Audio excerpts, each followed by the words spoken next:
آج ہم نے یہ خواب سجایا ہے کہ یہ خطہ بر صغیر اگلے 100 سالوں میں دنیا کو لیڈ کرے گا. امریکہ کے ہاتھ میں نہیں رہے گی اب قیادت انشاءاللہ.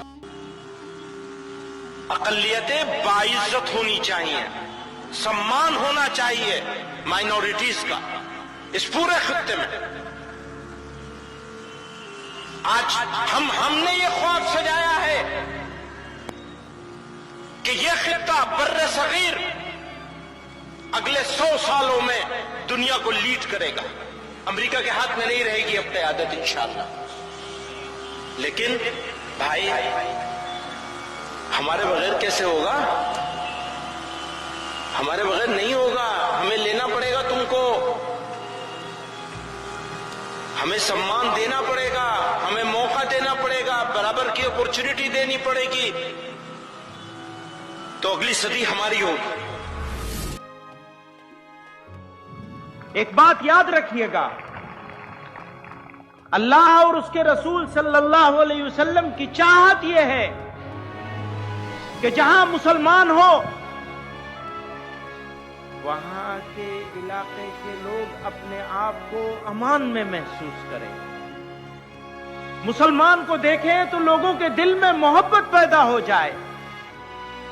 مسلمان سے معاملہ کریں تو ان کا دل شکریہ کے جذبات سے معمور ہو جائے. مسلمان ایک زمانہ تھا کہ لوگوں نے یہ کہا کہ بھئی ہم سب کچھ مان سکتے ہیں لیکن یہ نہیں مان سکتے کہ مسلمان کبھی جھوٹا ہو سکتا ہے. مسلمان سب کچھ ہو سکتا ہے لیکن جھوٹا اور بے ایمان نہیں ہو سکتا. آج ہمارے سامنے یہی چیلنج ہے سب سے بڑا. لوگ سمجھتے ہیں کہ چیلنج یہ ہے کہ اقتدار کس کا ہوگا اور کس کا نہیں ہوگا، لیکن میں یہ سمجھتا ہوں کہ چیلنج یہ ہے کہ ہم جہاں موجود ہیں وہاں کے لوگ، ہمارے پڑوس والے ہمارے بارے میں کیا سوچتے ہیں. پرسپشن کیا ہے ہمارے بارے میں؟ ریالٹی کچھ اور ہے، حقیقت کچھ اور ہے، لیکن پرسپشن کچھ اور ہے. بنا دیا گیا کچھ اور، لوگ کچھ اور سمجھنے لگے. اس سمجھنے کو بدلنا ہے. اس بدلنے کے لیے کوئی شارٹ ٹرم نسخہ نہیں ہے جیب میں کہ کوئی سنا دیا جائے لوگ سمجھ جائیں. وہ نسخہ صرف ایک نسخہ ہے کہ مسلمان جناب رسول اللہ صلی اللہ علیہ وسلم کے راستے پہ چلنے لگے. آپ صلی اللہ علیہ وسلم نبوت کے اعلان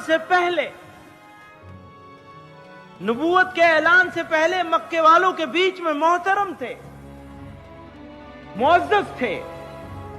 بوڑھے سردار، بڑے بڑے سردار آپس میں جھگڑا کر رہے ہیں بیت اللہ میں حجر اسود رکھنے کے اوپر.